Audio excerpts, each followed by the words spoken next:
So we have completed the isomerism in coordination compounds. Now we are going to the bonding in coordination compounds. See, there are certain different theories which explain the bonding in the coordination compounds. First we will start with the valence bond theory. Valence bond theory you have already studied in 11th class, the valence bond theory. Now we are going to explain according to we approach the bonding in coordination compounds.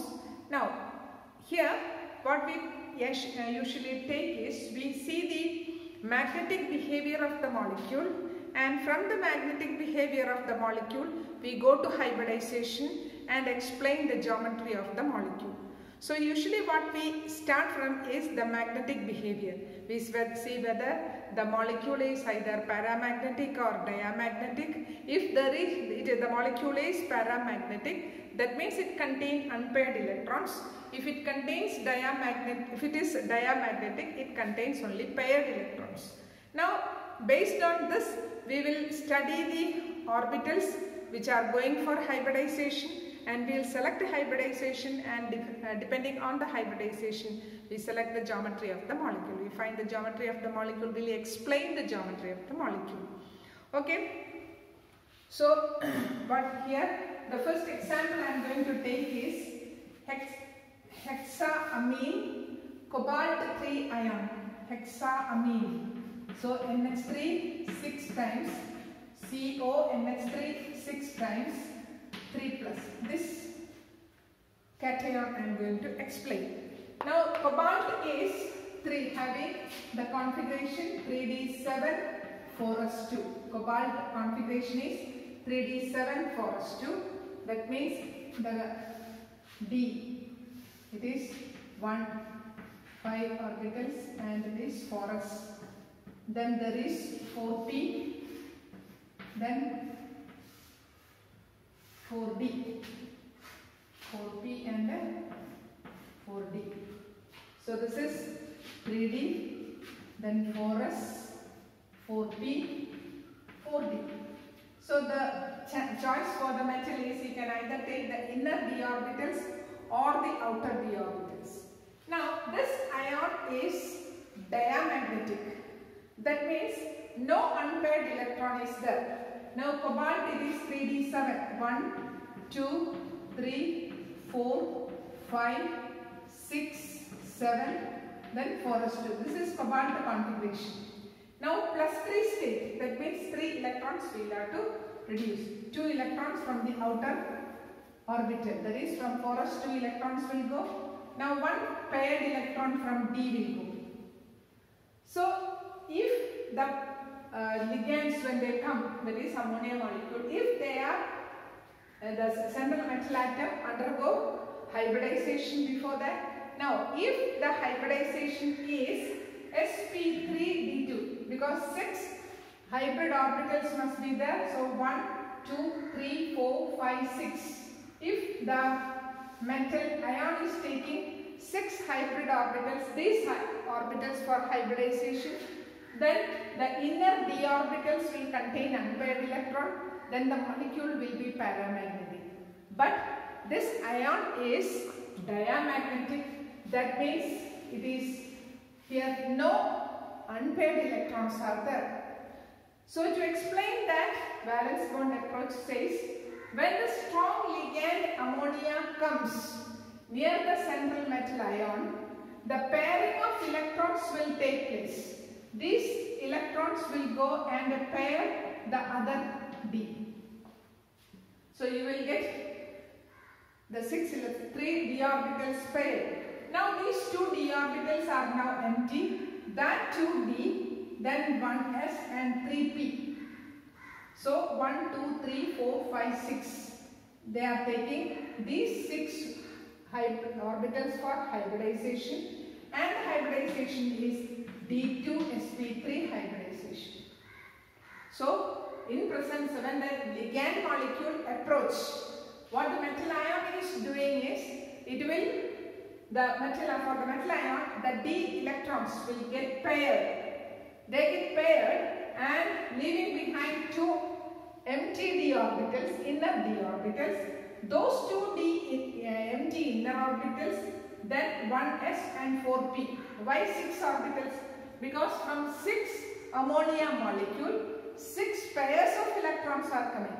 So the central metal ion must take 6 empty orbitals for hybridization to accept this paired electrons.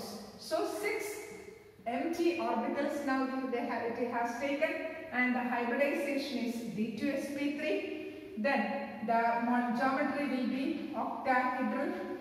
The geometry is octahedral, and all the electrons are paired, because each here what will get, the electrons from ammonia molecule will come.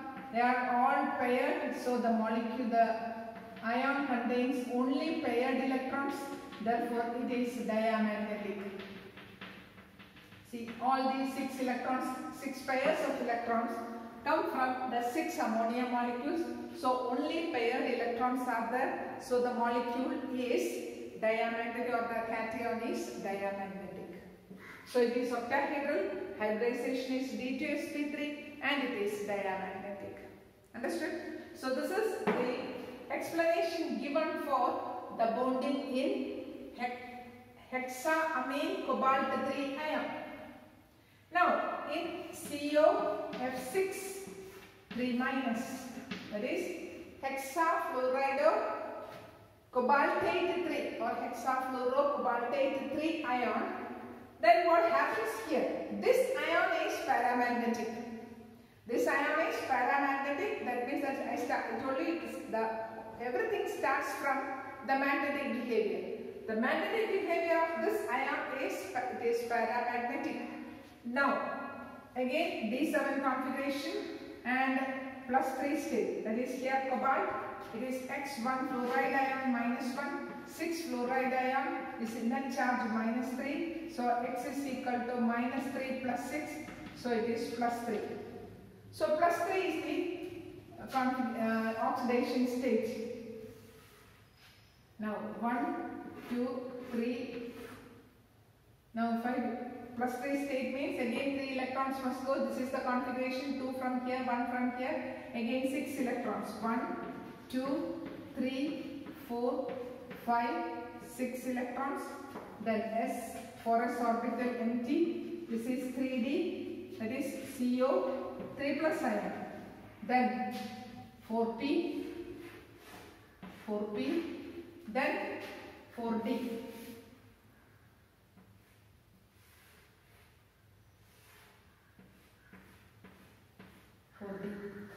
Now this is 4s, 4p, 4d. Here also there must be 6 empty orbitals. Now here if the metal ion is taking 1, 2, 3, 4, 5, 6, these 6, then you see the inner d orbitals are containing unpaired electrons, so the molecule will be paramagnetic. So here in presence of fluoride ion, it is a weak ligand. This is the explanation given by valence bond approach. Since fluoride ion is a weak ligand, these electrons are not paired. Therefore what happens? It takes the outer d orbitals for hybridization. 1, 2, 3, 4, 5, 6. 6 orbitals are taken, and the hybridization is 1s, 3p and 2d. So sp3d2 hybridization. So it is taking the outer d orbitals for hybridization, and this is sp3d2 hybridization, and the shape is octahedral.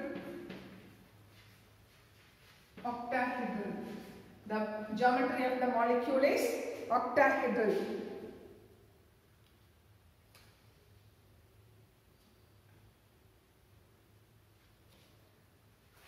So here this is taking the outer d orbitals for hybridization. Since it is taking outer d orbitals for hybridization, then it is, and here it is a high spin complex. This is a low spin complex, and this is a high spin complex. So we get sp3d2 hybridized orbitals, and the geometry of the ion will be octahedral.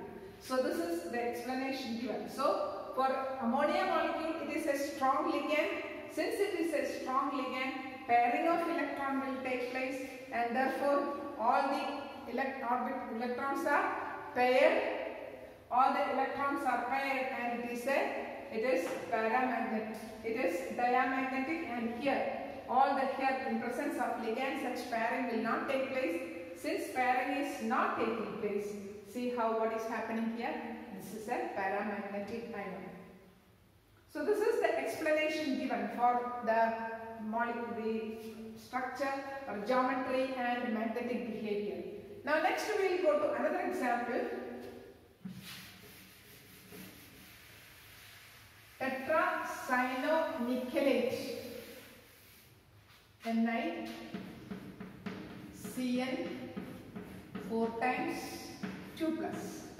Tetracyanonickelate. What is the oxidation state of nickel here? Nickel, let it be X. 1 cyanide is -1. 4 cyanide into 4 is equal to +2. So it is X minus 4. So these 2 minus here, -2.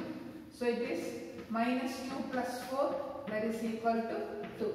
Nickel is in +2 oxidation state. Now the configuration of nickel is 3d8 4s2. So 2 electrons must go. So now it is 3d in nickel 2 plus state is, Ni2 plus state is 3d8 and 4s 0. So D, this is the 3d, 1, 2, 3, 4, 5, then 4s, then 4p, then 4d, and so on. Now here 3d8, 1, 2, 3, 4, 5, 6, 7, 8. Then here it is here, this is 3d, 4s, 4p and 4d.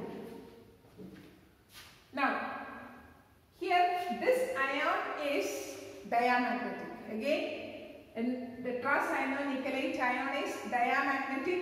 That means no unpaired electron must be there. And here you see only 4 ligands. That means only 4 empty orbitals are there. It can take this one sp3 hybridization, isn't it? But then the 2 unpaired electrons will be there. Then it will be paramagnetic. But this ion is actually diamagnetic. No unpaired electron should be there. So BB theory says cyanide ion is a very strong ligand. It is a very strong ligand. So when the strong ligand approach this 3d orbital of nickel 2 plus ion, the pairing will take place. The electrons get paired. Then what will happen?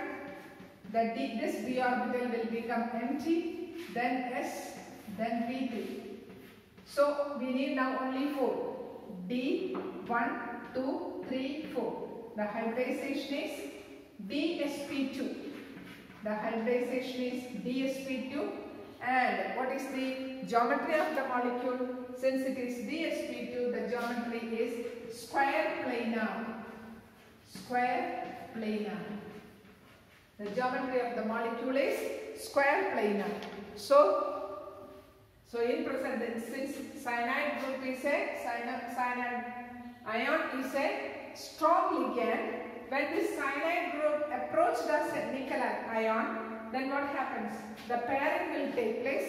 The d electrons get paired, and this empty 4 orbitals are taken. Inner d, 1s, 4s and 2 4p orbitals are taken for hybridization, and the hybridization is dsp2. Since the hybridization is dsp2, the geometry is square planar, and it is a low spin complex. Now another example I will tell you is tetrachloronickelate. Tetrachloronickelate.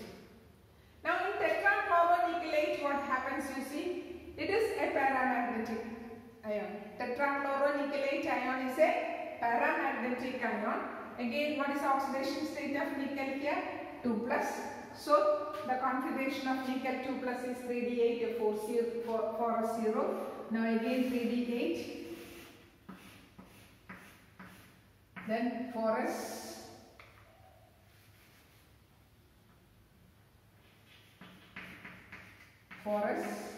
Then 4p. Now this ion is 3D8. 2, 4, 6, 7, 8. 3D8, 4s2. Now this ion is paramagnetic. So that means it is not taking the inner d orbitals for hybridization. So since chloride ion is a very weak ligand, here pairing is not taking place. Since pairing is not taking place, but 4 Mg orbitals are required for hybridization. So it has taken 1 s and 3 p orbitals. So it is sp3 hybridization. So it is sp3 hybridization, and what's the geometry? It is tetrahedral. Whenever there is hybridization tetrahedral, sorry, sp3, then the shape is tetrahedral. So it is tetrahedral. So for tetracyanonickelate, since cyanide ion is a strong ligand, it is pairing in d orbitals is taking, pairing of electrons is taking place, and the hybridization is dsp2. The geometry is square planar. Then if it is chloride ion as ligand, since it is a weak ligand, pairing will not take place, and therefore hybridization is sp3 and it is tetrahedral. The shape is tetrahedral. Now, one more example we will say, take tetracarbonate, nickel tetracarbonate. Now, what is the oxidation state of nickel here? Carbon monoxide is a neutral molecule. So, nickel it is X plus 0 is equal to 0. So, X is equal to 0. Right? So, 0 is the oxidation state of nickel here. That means 3D8 4s2 is the configuration of the central metal ion. So 3D8 4s2. Now here this molecule, it is 3D 1, 2, 3, 4, 5, 6, 7, 8, then 4s. 2, then 4p. See, this nickel in nickel 2 plus in NiCO 4 times. See, this tetracarbonyl nickel, what happens is, when the strong ligand carbon monoxide approaches, the 2 electrons from here, that is the 4s level, they come and pair these electrons in d orbitals. So the 2 electrons from 4s come and pair this one. No electron is lost. For 4s it is already electrons are there. This electron will come and pair this 3D, and what happens is it gets paired. These electrons are paired now. Now what happens? The 4s became empty. Then it is sp3 hybridization and tetrahedral. So tetracarbonyl nickel, it is also tetrahedral in shape, but it is paramagnetic. Sorry, it is diamagnetic. Why it is diamagnetic? Because all electrons are paired.